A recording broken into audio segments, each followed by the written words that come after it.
이제 이 책을 바로 시작합시다. 네. 자, 우리 서언을 한번 볼게요. 서언. 자, 대로마 제국의 멸망은 가정교육의 붕괴에서부터 왔고, 소수의 작은 민족이 수천 년 동안 세계 속에 흩어져 살면서도 멸망하지 않고 오늘날 세계를 움직이는 나라가 된 유대인들의 성공은 가정교육의 성공에서 온 것이다. 그들은 학교 교육보다 가정교육을 더 중요하게 여긴다. 오늘 우리의 가정은 어떤가? 가정에서 자녀들은 무엇을 배우고 있는가? 우리의 가정은 안전하고 건강한가? 부모와 자녀가 제대로 소통이 이루어지고 있는가? 가정에서 자녀에게 교육시킬 프로그램이 있는가? 가정은 자녀들을 보호만 하고 있는가? 아니면 자녀들로 하여금 영성과 인성을 공부하고 배울 수 있는 리더십이 있는가? 이게 사실 참 큰 문제예요. 이게 아까도 이야기했지만 뭐 나도 마찬가지였고, 뭐 자녀를 교육하고 이끌어 가는데 부모에게 어떤 마인드가 있냐는 거예요. 이거 아무런 마인드가 없이 그냥 하나님의 은혜로 잘 되고 하나님이 축복해 주시길 바라고, 또 네가 하고 싶은 거 뭐 하면 되지 뭐, 이런 개념들을 우리 많이 가지고 있어요. 이게 그러다 보니까 정작 교육을 해야 될 시기를 거의 다 놓쳐버리고 나중에 가서 후회하고 비싼 돈 들여도 성과도 없는 이런 현상들을 만들고 있는 거죠. 이게. 네. 사람을 창조하신 하나님이 인간에게 가장 먼저 주신 복은 가정이에요. 우리가 이제 G7은 창세기 1장 27절 28절을 근거로 하고 있는데, 창세기 1장 28절에 하나님께서 다스리라고 하신 첫 번째 곳이 바로 가정이에요. 생육하고 번성하고 땅에 충만하라. 생육 번성이에요. 가정입니다. 가정. 그러니까 이게 가와만사성이라는 게 그냥 나온 게 아니에요. 이게. 그런데 가정이 건강하고 다음에 세상을 다스리게 되는 거예요. 과연 지금 우리 가정들은 세상을 다스릴 수 있는 리더자들을 키워내는 현장인가? 아니면 자녀 교육을 몽땅 학교에 맡겨두고 있는가? 가정이 살아야 한다. 가정이 교육의 현장이 되어야 한다. 가정교육이 학교 교육보다 더 중요하게 여겨져야 한다. 천국운동이 가정에서 실현돼야 한다. 다음의 말씀은 하나님을 섬기는 자들의 가정행복을 말씀하고 있다. 시편 128편 1절에 보면은 여호와를 경외하며 그의 길을 걷는 자마다 복이 있도다. 네가 내 손이 수고한 대로 먹을 것이라. 네가 복되고 형통하리로다. 내 집 안방에 있는 내 아내는 결실한 포도나무 같으며 내 식탁에 둘러앉은 자식들은 어린 감람나무 같으리로다. 여호와를 경외하는 자는 이같이 복을 얻으리로다. 여호와께서 시온에서 내게 복을 주실지어다. 너는 평생에 예루살렘의 번영을 보며 내 자식의 자식을 볼지어다. 이스라엘에게 평강이 있을지로다. 참 우리들이 사실 참 이게 어떻게 보면은 우리 스스로의 함정이에요. 우리 KDM도 그런 함정에 빠지지 않도록 조심해야 됩니다. 뭐냐면 우리가 삶에서 늘 구하는 거는 뭐예요? 하나님 나라 구합니까? 그렇게 천국 가르치고 천국을 해도 천국을 구하고 사냐고 이게. 네? 오히려 세상의 것들을 맨날 구하고 살잖아요. 그걸 가르치는 우리들도 맨날 잘되게 해주시라고 기도하지 않습니까? 네? 근데 한편에서는 또 그런 거를 세속주의다, 이렇게 또 비판하고 있단 말이에요. 이게. 그러니까 이런 모순을 우리가 잘 이걸 정리를 해야 돼요. 이거 물질적인 것이, 물질적인 축복을 구하는 것이 이게 세속적이냐? 응? 이게 아니란 말이에요. 우리가 전도서에서도 제가 그런 글을 그때 그 안에 써놨어요. 총운동 하면은 솔로몬도 그랬잖아요. 물질적인 그런 축복이, 물질적인 그런 것이 이게 잘못된 게 아니라 그 하나님 주신 선물이다. 근데 중요한 건 잘못 사용하는 거예요. 잘못 사용하니까 의미 없는 인생이 만들어지는 거예요. 이게. 그래서 올바르게 이 땅의 것들을 얻을 수 있는 것을 차근차근 잘 가르쳐야 돼요. 예수님이, 우리가 이미 천국의 이정표를 다 알잖아요. 그러니까 주님이 오늘 내일 오실 게 아니란 말이에요. 그잖아요. 우리가 다니엘서의 예언을 믿는다면은 먼저 세계가 어떻게 돼야 돼요? 세계 전쟁도 일어나야 되고 적그리스도 등장해야 되고, 이런 시간의 역사들이 이게 뭐 하루 이틀 사이에 될 일도 아니라고요, 이게. 그러니까 우리는 그런 역사들을 충분히 인식하고 항상 세상을 주목하고 보면서도 급변해가는 세상 속에서 또 한 부분에서는 데살로니가 교회가 재림론 때문에 혼란을 일으키면서 그냥 현실에 일도 안 하고 학교도 안 다니고 공부도 안 하고 예수님의 종말론을 우리가 천국의 이정표를 연구해 보면은 예수님이 제일 강조한 게 뭐냐면은 마태복음 25장에 세 가지 아닙니까? 세 가지. 현실이에요, 현실. 하나는 기름 준비하라. 영성, 성령 충만해야 되나. 기름 준비하라는. 기름 준비. 그래서 요즘에 이제 고민 중에 하나가 그거예요. 아이들을 어떻게 이게 영성을 강화시킬 수 있을 거냐는 거야. 예. 그리고 그걸 어떻게 유지시킬 수 있고, 단지 한번 와서 체험하는 거, 이게 아니라, 어떻게 그걸 유지시킬 수 있고, 어떻게 그거를 바탕으로 영향력을 미칠 수 있도록 만들 거냐는 거야, 이거. 네. 그러면은, 이게 사회적 리더십을 갖고 클 수가 있는데, 그래서 그런 부분들을 우리들이 모순되지 않게 해야 돼요. 성령 충만함. 그 다음에 또 하나는 뭡니까? 자기 재능을 개발해서 사용을 해야 하는 거예요, 이거. 하나님 나라 운동을 해서. 세 번째는 나눔이잖아, 이제. 가진 재물 나눔이에요. 그러니까 이런 부분들을 가장 잘 하는 사람들이 유대인이라고, 이게. 물론 그들이 뭐 성령의 충만함이나 뭐 복음의 그런 확실성을 근거로 해서 가는 건 아니지만은 구약적인 기본 뼈대를 그 사람들은 잘하고 있는 거예요, 이게.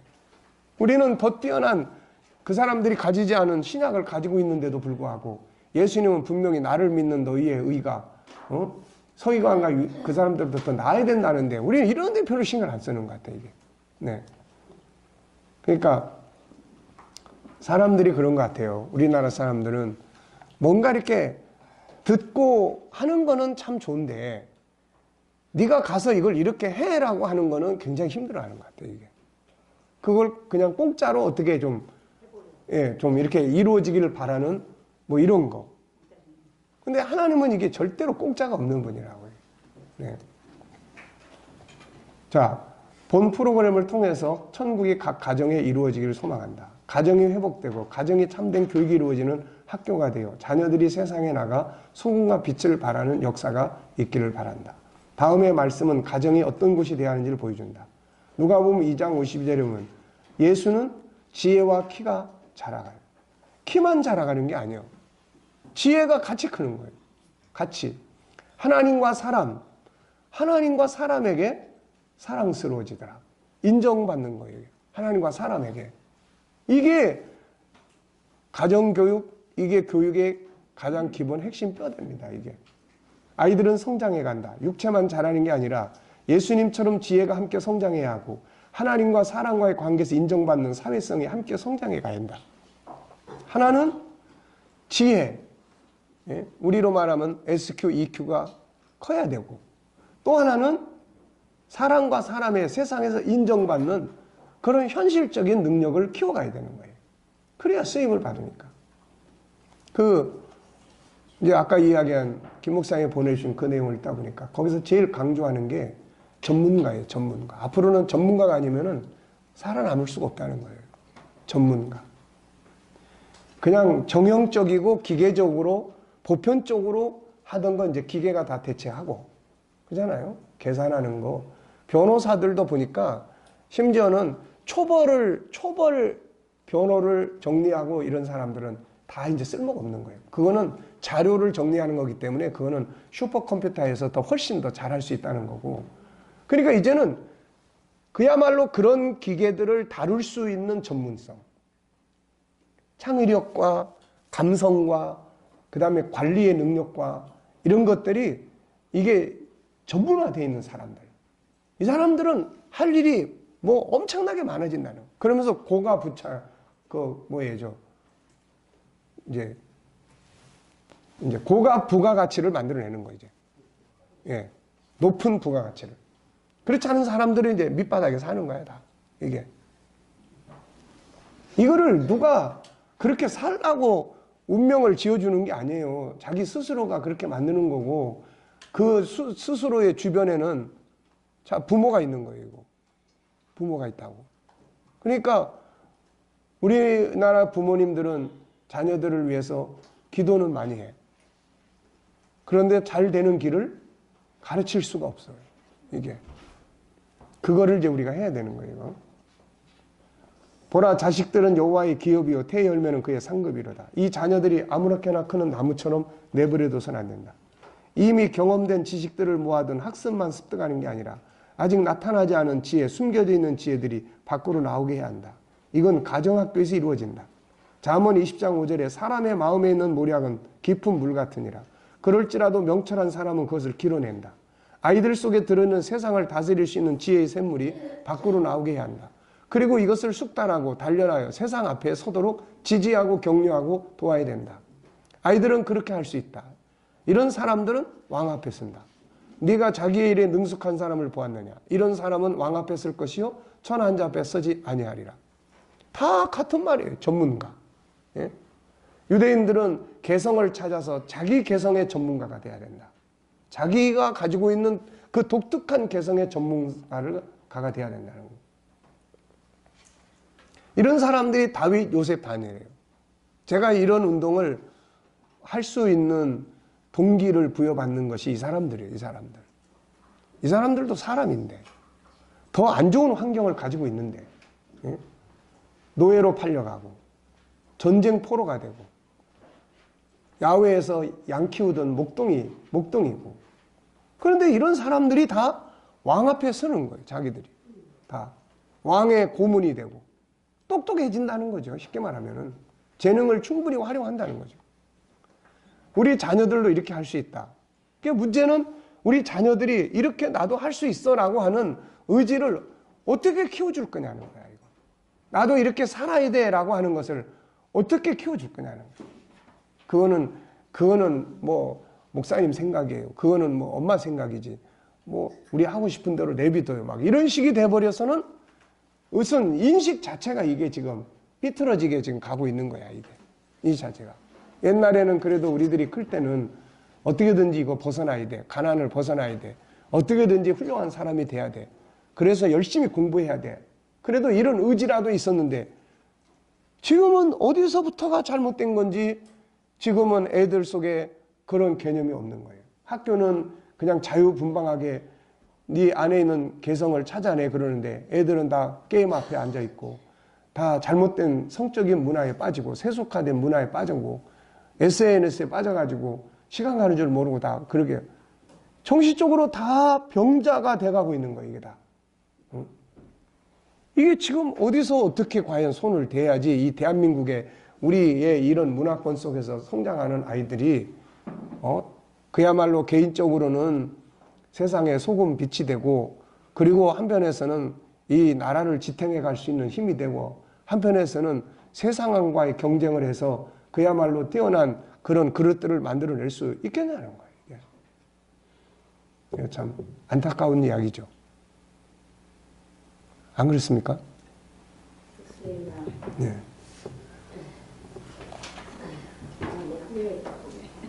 근데 보수적인 개념에서 계속 우리가 생각해서 예를 들면 돈 버는 거는 세속적인 거고 어떤 그런 그 정리가 교회 안에서 안 돼 있고 목회자들도 그러다 보니까 이게 이제 신앙적으로 문제가 되고 그런 걸 하면은 이렇게 그 양심에 신앙적으로 거스리고 어떤 이런 게 자연스럽게 뿌리를 내리고 있어가지고 그런 어떤 그 사고의 전환이 좀 필요합니다. 네. 그러니까 이제 이런 공부를 해야지. 이제 G7 공부를 우리 목사님들이 해야지 된다고 이게. 네. 그리고 정말로 진리 안에 들어가 봐야 돼. 진짜로. 한번 생각해 봐요. 아마 보수주의자 하면 나만큼 보수주의자도 별로 없을 거예요. 그렇잖아요. 뭐 어린 시절부터 살아온 삶도 나는 보수주의적이었고 지나칠 정도의 보수주의였고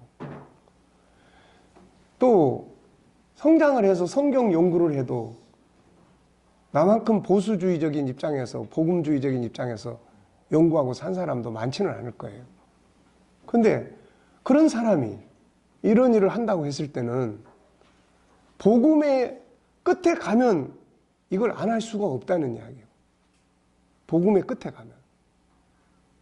내가 우리 목사님들이 우리 KDM에서도 그랬잖아요. 지금도 그러지 뭐. 나보고 세속화됐다고. 근데 말이에요. 내가 강의한 내용들을 유심히 살펴보면, 들어보면 기도원에서 우리 목회자들 훈련하고 할 때 내가 천국운동이 우리는 지금 원석을 가지고 있다. 아마 그 이야기 들었을 거예요. 원석을 가지고 있다. 이 원석을 누가 목에다 메고 댕길 거냐 이건. 네, 이 좋은 원석을. 그러면 이걸 어떻게 해야 돼 이제? 가공해야 된다. 그래서 가공을 해서 사람들이 안 믿는 사람조차도 목에다 걸고 다니고 손에다 걸고 다니고 이걸 사용할 수 있는 것으로 가공을 해야 된다. 이 이야기를 내가 엄청 많이 했거든요. 왜? 나는 그걸 필요성을 느끼고 있었다고 이게. 그러니까 그런 상황 속에서 우리가 지금 이 부분들을 다뤄가고 있는 거예요. 그러니까 복음을 안 가진 사람들에게는 이게 잘못하면은 엉뚱한 자기개발 쪽으로 가버릴 수 있어요. 물론 이제 우리 교제 자체는 항상 그거를 끈을 연결을 해놓고 있다고. 복음운동과. 근데 그렇지 않고 일반적인 입장에서 세상에서의 이런 문제를 다룬다면은 이거는 뭐 자기 개발 쪽으로 가거나 일반 세속적 축복으로 끝나버릴 수 있어요. 근데 우리는 결론은 복음이야고 이게. 하나님의 나라 운동의 역사 속에서의 하나님의 사람들의 삶의 영역을 우리는 다루고 있는 거예요, 이게. 그래서 그런 부분들에 대해서 이제 사실은 우리 목회자들이 진짜 복음을 가지고 있는 거냐. 복음을 가지고 있으면 이거 해야 돼. 복음을 가지고 있다면. 천국운동이 뭔데? 예수님이 땅에 오셔서 하신 천국운동이 뭔데? 한번 잘 생각해 봐요. 예수님은 십자가의 대속만 있는 게 아니에요. 현실을 풀어줄 수 있는 능력을 가지고 있어요. 능력을 가지고 있다고. 병든 자를 고쳐줄 수 있는 능력을 가지고 있다고. 그럼 우리도 병든 자를 치료하는 능력을 발휘하든지 돈을 줘가지고 치료를 받게 해주든지 해야 될 거 아니에요, 이게. 응? 그걸 이루어야 된다고, 그거를. 그러니까 중요한 거는 그런 거예요. 올바른 가치관. 그게 SQ란 말이에요. 올바른 생각. 무엇이 올바른가? 이거를 아이들이 바르게 생각할 수 있도록 이거를 세상 지식이, 그러니까 유대인들이 만든 거야. 이 사람들은 그릇을 먼저 만드는 데다가 그 그릇은 언제 만들어지냐? 어렸을 때, 초등학교 전에 만들어진다. 그 그릇 속에다가 담아야 된다. 그러니까 세상의 학문이나 이런 거는 그릇 속에 담아야 될 내용물로 보는 거고 SQ나 이쪽은 그릇으로 보는 거예요. 그러니까 이게 그릇이 언제 만들어지냐면은 벌써 엄마 품에서부터 성장하면서 성년식 되기 전까지요, 이게. 13살. 여자아이들은, 남자는 12살, 여자 13살. 그러니까 그런 속에서 12살이면은 우리나라는 초등학교 몇 학년이야? 5학년이야. 우리는 사춘기로 몸살을 앓는데 걔네들은 인생을 독립해 가기 시작하는 거야. 네. 그러니까는 그래서 걔네들은 사춘기 때문에 골머리 앓는 일은 거의 없습니다. 거의. 네. 왜? 그때는 성년식을 통해서 성장해서 독립을 해 나가니까 스스로도 그런 마인드를 갖고 그들의 사회 분위기 자체가 그렇게 가고 있으니까. 네. 그러니까는 그런 부분들을 통해서 그러니까 그동안에 어렸을 때부터 경제적 마인드, 노동의 마인드 이런 것들을 계속 가르치는 거예요. 그런 건 이제 부모가. 그래서 부모가 직장 생활 하다가도 엄마가 이때는 아이에게 집중해야 되는 때다라고 생각을 하고 그만두는 거예요. 왜? 돈을 좀 못 벌어도 아이를 제대로 키우는 것이 가장 중요한 것으로 생각을 하는 거예요. 네, 가치관에. 그러니까 그때 이제 이런 게 다 만들어질 수가 있다고. 옳고 그런 것, 또 뭐 학교 가면은 뭐 어떻게 그런 부분들을 살아야 될 건지, 어떤 친구를 사귀어야 되는지, 이게 어떻게 자기 인생에 유익이 될 건지 이런 것들을 분별하는 지혜가 만들어지는 거예요. 그러니까 어쨌든 우리가 여기에 이제 계속 강조하는 게 그런 거예요. 그냥 내버려 둘 거냐, 키울 거냐는 거예요. 내버려둘 거냐, 키울 거냐. 네. 자녀들이 아무렇게나 크는 나무처럼 내버려두면 안 된다. 이미 경험된 지식들을 모아둔 학습만. 아까 이건 했죠. 자, 그래서 이 전문성을 길러주는 거고. 자, 우리 자녀들도 이렇게 할 수 있다. 그것을 만드는 것은 바로 가정이다. 이제 가정은 이런 지혜의 샘을 열어주는 학교가 돼야 하고, 아까도 이야기했잖아요. 얘하고 나하고. 내가 이제 애들을 자주 멘토링을 하잖아요. 뭐 5학년짜리도 하고 중학교 1학년도 해보고. 걔네들을 해보면서 가능성을 찾는 거예요. 같이 해보니까 안 되는 게 아니야. 문제는 얘네들이 나하고의 관계가 강제성이 없어. 강제성이. 그래서 어떤 애는 한 1년 하면서 학년이 올라가니까 이제 바빠서 못 오네, 이제. 바빠서 못 온다는데 어떻게 해, 이거. 응? 좀 와주면 좋겠는데. 네. 그러니까, 그런데 강제성의 고리를 가진 관계가 있잖아요. 부모와 자녀는. 부모와 자녀는 이거는 싫다고 안 와버리고 이럴 수 있는 게 아니야. 그러니까 이런 방식으로만 아이하고 친밀감을 갖게 되면, 그러니까 이거는 가정학교는 절대로 아이를 가르치려고 하면 안 돼. 가르치려고 하면 안 돼요. 절대로 가르치려고 하면 안 돼. 친밀감. 아이하고 친밀감. 아이하고 친밀감. 그러니까 지금 우리 장로님도 손주 때문에 애를 많이 쓰시는데, 손주하고 더 친밀감을 가지시려면 손주가 하는 게임을 배우셔야 된다고. 손주가 하는 게임을. 그래서 게임을 같이 하고, 게임에 대해서 같이 토론하고, 이게 어떤 좋은 점이 있고 인정해주고, 그 속에서 우리가 어떻게 또 절제하고, 이런 것들을 같이. 이 친밀감, 친밀감. 네. 이게 제일 중요해. 친밀감이 돼야 털어놓고, 친밀감이 돼야 같이 앉아있고, 친밀감이 돼야 뭐 들어주고 이러는 거예요. 혹시 증인 영화 보셨어요? 증인. 안 봤어요. 증인? 어떤 영화지? 증인이라는 영화인데 살인 사건이 일어났는데 목격자가 그 자폐증이 네. 소견이에요. 자폐아가. 근데 걔가 목격을 한 유일한 목격자인데 이제 걔가 그 살인을 한 사람이 그 집에 가정부로 이제 몇십 년 동안 했던 사람이 이제 그 집 아저씨를 이제 살인을 하는 건데, 그 이제 이아가 증인을 해가지고 이제 교도소로 가가지고 변호사를 이제 돼가지고 이제 변호를 하는 그런 거예요. 근데 변호인이 아주 유능한 변호인이에요. 그래서 얘가 자폐 환자이기 때문에 정상적인 사람하고 소통할 수가 없다. 판단력이 안 된다.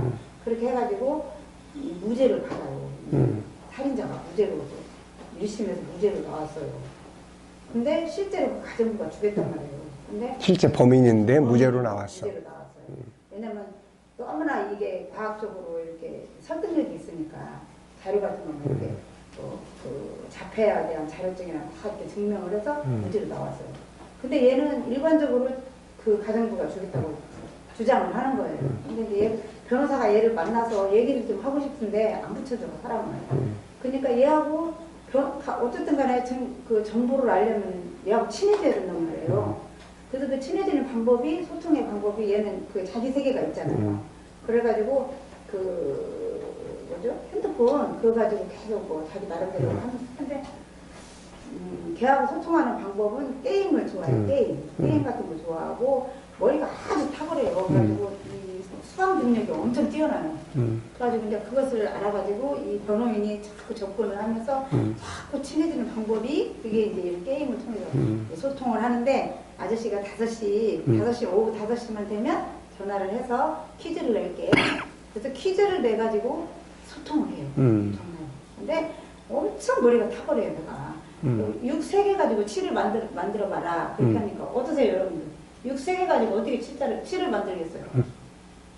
우리는 생각하려면 한참 해야 되잖아요. 걔는 그냥 1분도 안 걸려.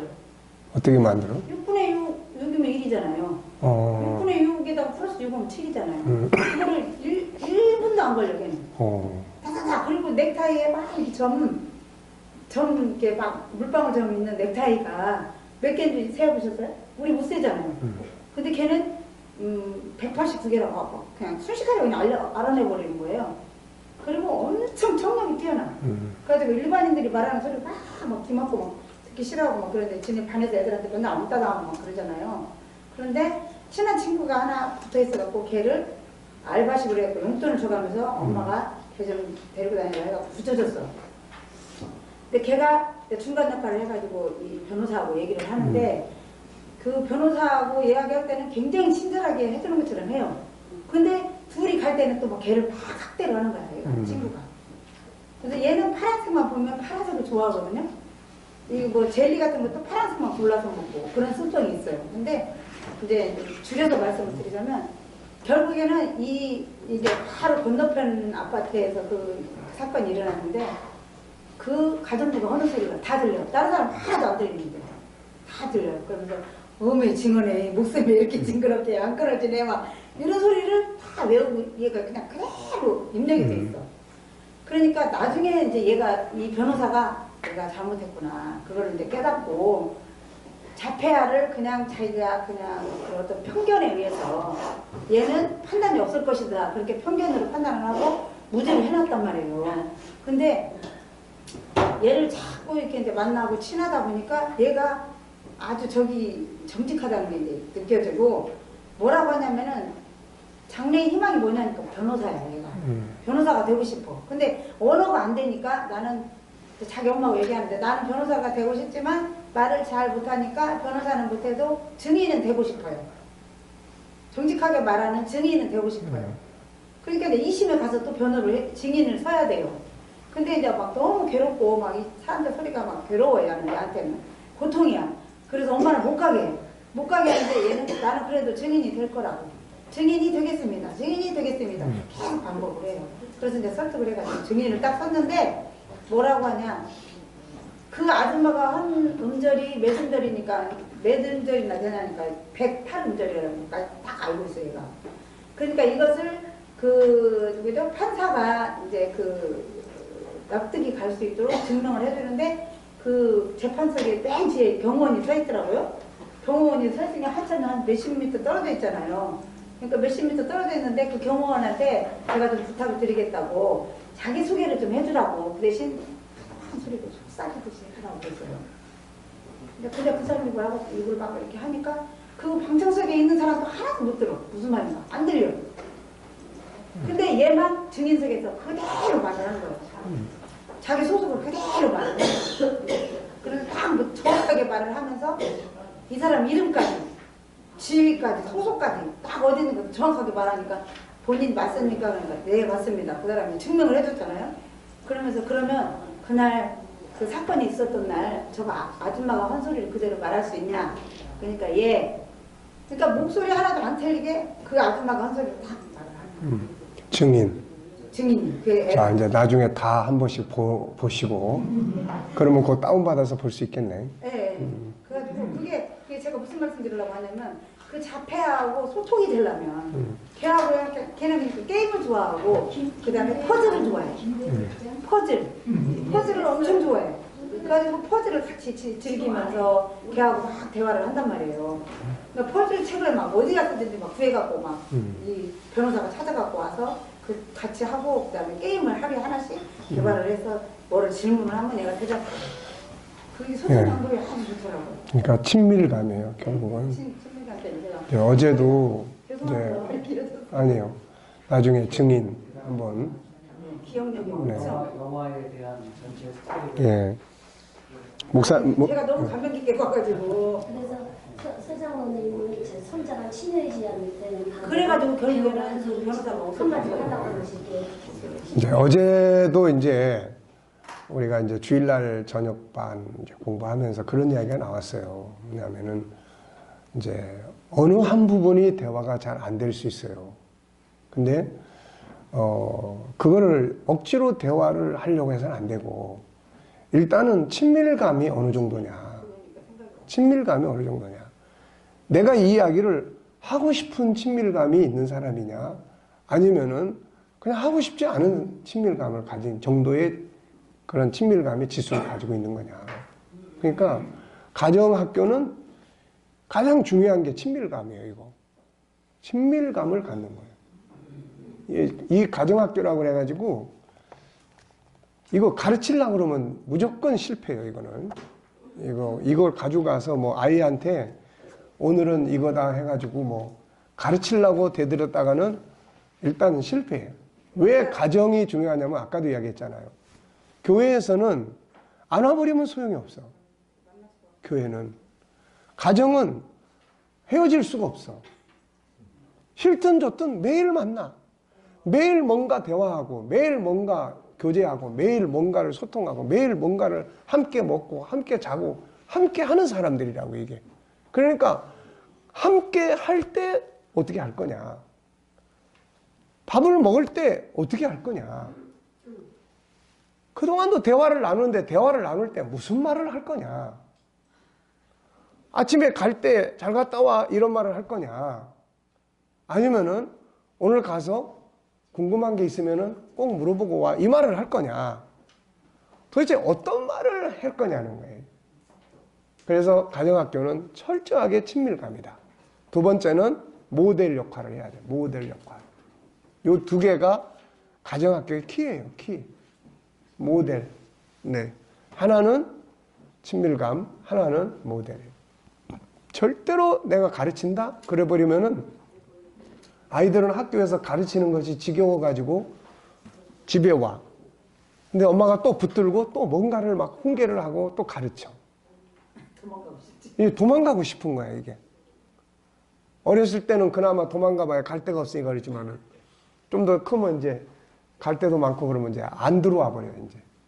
네. 그래서 이제 제일 중요한 것이 그래서 이제 이 일기를 쓰라고 하는데 이게 과연 부모가 이걸 우리나라 부모들의 스타일을 내가 잘 아는데 이렇게 매일 이걸 써줄 수 있겠냐.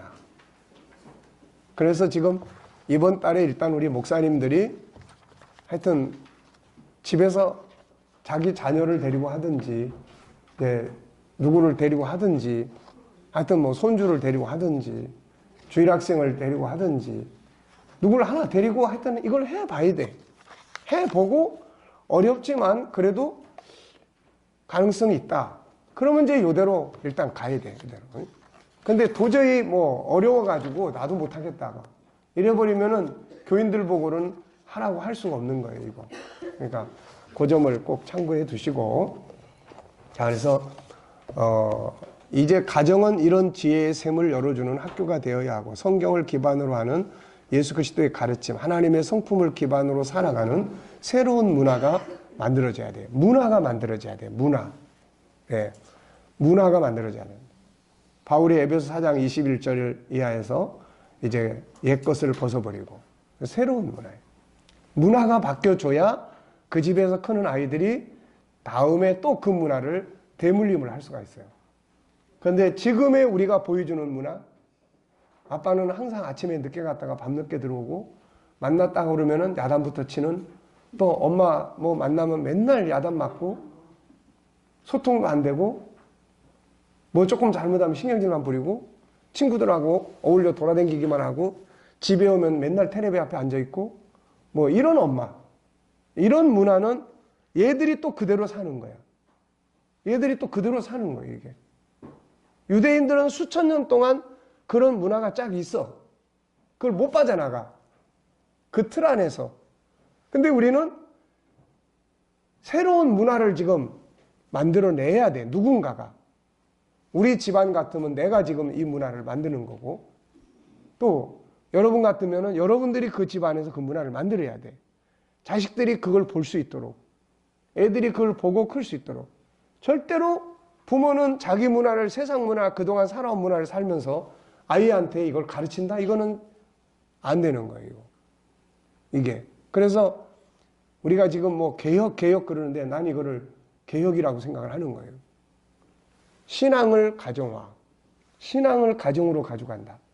그러면 신앙을 가정으로 가져가는데 교회에서만 머물던 신앙을 가정으로 옮겨가야 되겠는데, 가정으로 옮겨갈 때는 어디서 무엇으로 옮겨가야 될 수 있는가? 어떻게 옮겨가야 될 수 있는가? 가정에 가서 같이 가정 예배 드린다? 이거는 또 종교적 형식이에요. 종교적 형식은 많다고. 종교적 형식은. 그게 중요한 게 아니라 문화가, 그 집안의 가정의 문화가 기독교의 문화, 이 성경의 문화. 그럼 이건 하나님의 형상이 살아야 돼. 그 가정에서. 하나님의 형상에서. 네? 그래서 제가 이제 지금 빨리 써야 될 책이 G7과 교회 생활이에요. 교회 안에서 하나님의 형상이 이루어져야 돼. 근데 교회 안에 하나님을 믿는 사람은 많은데 하나님의 형상을 가진 사람이 별로 없어. 그래서 맨날 시기 질투하고 싸우고 분쟁하고 시험 들고, 예? 제일 이기주의적이고,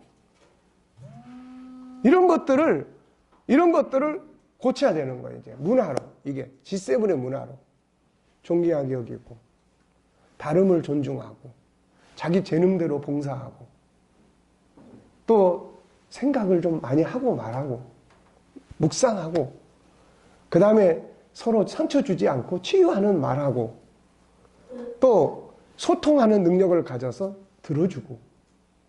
이게요, 다 교회에서 일단 해야 돼, 이걸. 당회할 때도 마찬가지고. 당회원들이 다 들어주고. 또 당회장인 나도 충분히 들어주고. 또 교회 학교도 마찬가지. 이번에도 우리 주일학교 내부를 좀 변화를 주겠다고 그래서 내가 옛날 같으면 그런 소리 안 했을 텐데 애들의 의견을 들어봐라.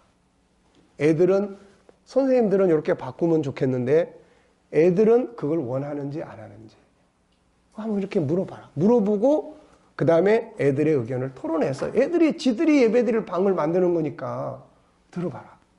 그래서 G7과 교회 문화 이런 걸 만들어야 돼요. 이런 걸. 내가 우리 교회를 봐도 천국운동을 하는데 천국이 아니에요, 이게. 네. 그러니까 자, 천국운동을 보세요. 우리도 주차장 때문에 맨날 씨름을 하는데, 자, 천국운동을 하려면 지난번에 우리 안수집사 권사 헌신 예배 때 내가 그런 이야기 했어요. 일단은 이 주차장을, 지금 현재 있는 주차장을 다 비워놔야 된다. 천국운동 하려면. 그러면 기존의 안수집사 권사 이분들은 그 주변에 갖다 대놓고 오든지 그냥 차 타고 오든지 알아서 그래 줘야 되는 거다, 이게. 근데 서로 제일 좋은 자리에다가 갖다 대놓으려고. 그러니까 막 안내하는 분들이 막 골머리를 앓는 거예요. 장로님 한 분이 그 담당하는 장로님, 목사님. 우리 교회 교인들이요, 너무 이기주의적이에요. 우리 교회만 그런 게 아니고 다 그래요. 나도 토요일 날 저녁이면은 내 차 그 주변에 갖다 대놔요. 미리 딱 갔다가. 당회장이니까 제일 좋은 자리에 대놓는 게 아니고, 갔다가 매주 토요일 날이면 갖다가 놓습니다. 우리는 이제 감사하게도 그 주변에 그 이제 1단지 그 아파트가 거기가 이제 그런 뭐예요, 그 빌려주는 아파트 있잖아요. 그 임대 아파트야. 그래가지고 이제 노인들이 많이 살아요. 그러니까 많이 비어. 하여튼 주차장이 겁나게 비어 있어. 그래가지고 또 거기서 또 우리 교인들이 많이 나와. 그러니까 뭐 지금 이제 어디 갑니까? 그러면 메토시를 간다고 이렇게 다 연결을 해놨어. 그러니까 충분히 하는데 그걸 안 한다니까. 그 학교는 뭐 빌려, 옆에 학교도 있죠. 아유, 그 학교는 안 빌려줘. 아주 뭐 요즘에 그런 공공기관은 더 안 빌려줘요. 이게 사립학교 같으면 쉬운데 이게. 그러니까 어쨌든 이런 것들이 해줘야 천국운동이에요, 이게. 그래서 이제 앞으로 우리가 이런 걸 하나씩 이제 교회에서부터 해야 돼. 들어오면서부터 존귀하게 여기기 위해서는 어떻게 해야 되는지 인사부터 하고 존중히 여기고 뭐 이런 거 다 해야 된다니까, 이거. 그렇게 되면 G7과 직장 그런 만들어야 되고. 그러면 다 해야 되는 거야, 이제. G6 과정이 그 과정이요. G7과 교회, G7과 노동, G7과 비즈니스. 뭐 이거 다 해야 됩니다. G7과 학교 생활. 다 해야 된다고, 이거. 근데 이젠 쉬워. 앞에 그것만 쭉 갖다가 거기에 이제 응용해서 살면 되는 거야. 학교 공부 잘하고 싶으면 너무 간단하잖아요. 내가 힘든 교과 과목을 막 사랑하고 존중히 여기고 존귀하게 여기고 이러면 끝나버리는 거야 이게. 네. 이름은 너무 쉬워. 밥 먹어야죠. 네, 여기까지는 마칩시다. 그러니까 이론을 현장화하기 위한 연구를 하면 되는 거야 이제. 그 중간 단위까지 개발을 하는 게 중요해요. 그렇죠. 그러니까 이제 기본 뼈대는 딱 나왔어. 14가지. 5가지 성품 속에 우리가 핵심적으로 교육할 거 이제 14가지요. 요거 이제 싹 세팅이 됐어. 그러니까 이거를 이제 책도 많이 나왔고 이제 거룩성에 대한 것들 하고 영혼성에 대한 거 요것만 이제 쭉 나오면 돼. 그러니까 이제 그런 부분들을 통해서 이제 우리가 지금 세상으로 가기 때문에 가정에서 지금 SQ, EQ, IQ로 정리를 해놓은 거지. 사실은 하나님의 형상과 가정 이렇게 해놓으면 되는 거야 이게. 그러면 그 안에 다 들어있잖아요. 그래서 그렇게 할까 이렇게 할까 많이 망설이다가 그래도 이게 안 믿는 사람한테 이야기를 하려니까 이게 하나님의 형상 공부하러 갑시다 이래가지고는 안 되잖아요 이게. 그래서 또 이렇게 이제 정리를 해놓은 거야.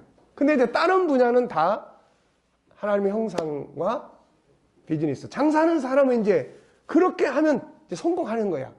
장사를 하는 사람은 딴 비결이 없어요. 고객을 막 정말 소중히 여기고 존중히 여기고 내가 만드는 물건 하나를 정말 존중히 여기고 그거 하나를 정성을 다해서 만들고 그러면 성공하는 거 아니에요 이거.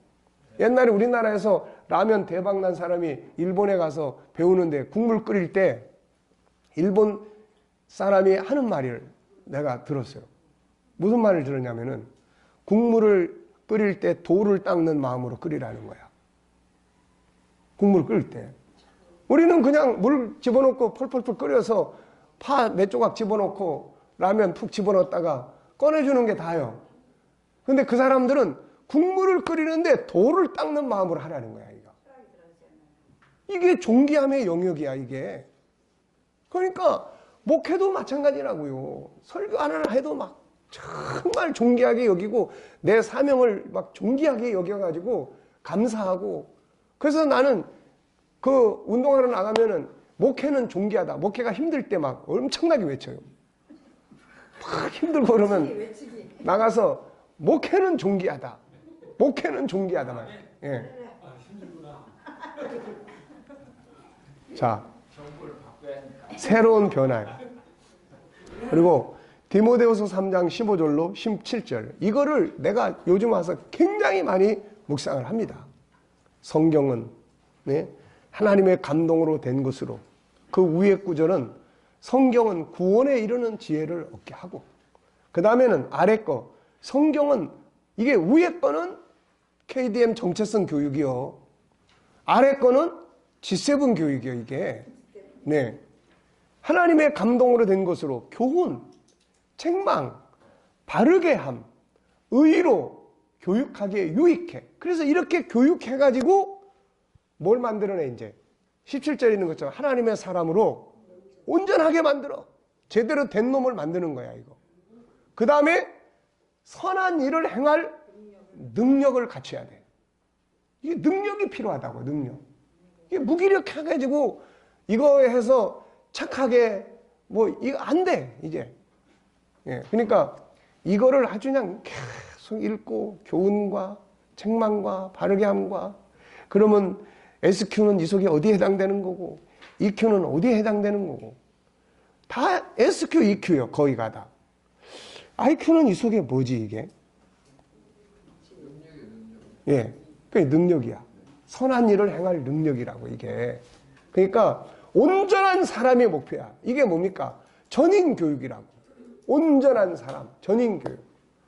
바울은 이미 2000년 전에 이렇게 해놨는데 우리는 이 부분에 대해서 제대로 연구를 못하는 거예요. 왜? 우리가 배운 게 이런 쪽에 전문성들이 없어요. 신학교가 이런 전문성을 가르쳐줘야 되는데 없어. 그러니까 사회에는 막 이런 전문가들이 막 엄청나게 사회는 많이 쏟아져 나가는 거야. 그러니까 이 교회가 좀 발전을 해서 예산을 투자하려면은 신학생을 교회 안에 들어오게 하면 안 돼. 신학생을 들어오게 하면 안 된다고. 이 사람들 들어오면은요, 다 기존 방식대로 해가지고 결국은 다 망쳐먹어. 이런 말 들으면 대한민국의 신학생들이 다 난리가 날지 모르겠지만은 그게 현실이요. 네. 그렇죠. 아니면 본인들이 배우래니까. 근데 안 해. 배우면 좋겠는데. 네. 그러니까는 이제는 이런 전문가들, 크리스찬 전문가들이 교회 안에 들어와야 돼. 들어와가지고 이런 걸 교회 안에서 제대로 교육하고 훈련해야 돼. 신앙 안에서. 네. 그래야지 교회가 살아요. 네. 그렇습니다. 그래서 내가 아까 그 이야기 하는 거예요. 그러니까 사람을 키워야 돼, 이거. 신학교를 졸업을 해도 신학교만 해가지고는 안 되고 반드시 이런 교육학이나 심리학이나 이런 자기 개발이나 사회에서 애들 청소년 놀이문화나 이런 걸. 그래서 내가 신학하는 애들한테도 이런 이야기를 많이 하는데 해도 특히 합동측이나 이런 데 가는 애들은 어잡자는 보수신학만 들어가지고 이런 이야기 하면은 이게 우리 목사님 세속화되어 있다는 거예요, 이거.